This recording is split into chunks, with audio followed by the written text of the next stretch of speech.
E aqui agora aparecem alguns nomes que são realmente pouco conhecidos, então para você estar na rodinha de conversa, para você entender isso, você tem, por exemplo, já que ele está falando do unicórnio, né, então você tem as menores, né, então você tem o Pônei, startup Pônei, aquela startup que está com valor entre 10 e 100 milhões de dólares, ela está crescendo, está se desenvolvendo. Aí você tem lá a startup Centauro, já está acima de 100 milhões de dólares. Você tem a startup Minotauro, ela levantou efetivamente lá 1 bilhão, né, de dólares, lá tal qual o dragão, né? Então, nesse sentido, né, e tem um valor muito grande, né? Pode se confundir dragão com minotauro, né? O minotauro caiu em desuso, ficou mais o dragão. Você tem a startup Dinossauro, que de crescimento não tem nada, né? Na verdade, são aquelas empresas de tecnologia que elas acabaram perdendo o bonde e estão indo à falência ou à extinção.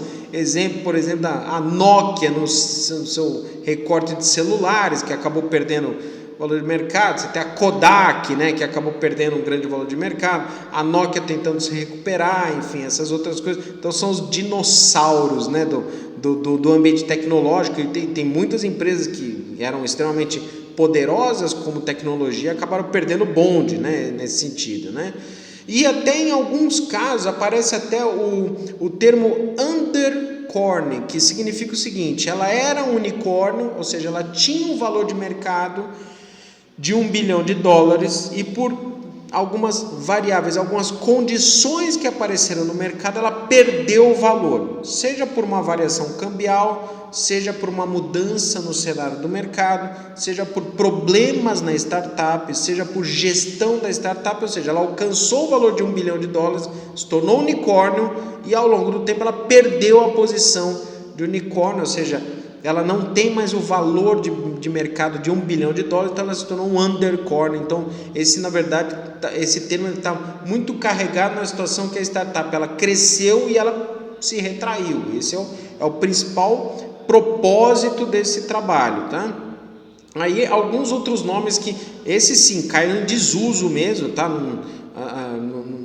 Nem se fala, né, no mercado com esses nomes, é importante deixar claro, mas assim, aqui traduzindo aqui de uma maneira mais ampla mesmo, né? Então você tem, por exemplo, startup barata, né? Da barata, né? Do inseto, né?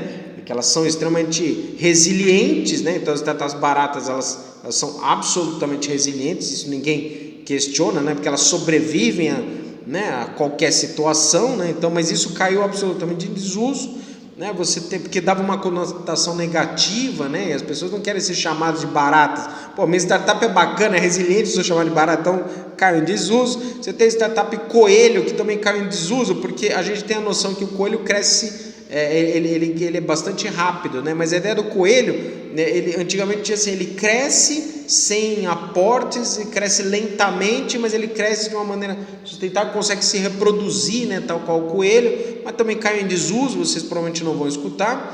E tem um termo de um empreendedor brasileiro que chama Christopher Toia, que ele cunhou o termo da startup vira-lata caramelo, que é aquele cachorrinho caramelo vira-lata que todo mundo vê, ele é real, ele está aí, né? Então são aquelas startups, são comuns e nascem sem nenhum investimento, são sobreviventes e todo mundo vê, está ali, quando você vê, todo mundo gosta, e esse é o termo que foi cunhado, né? Nesse sentido.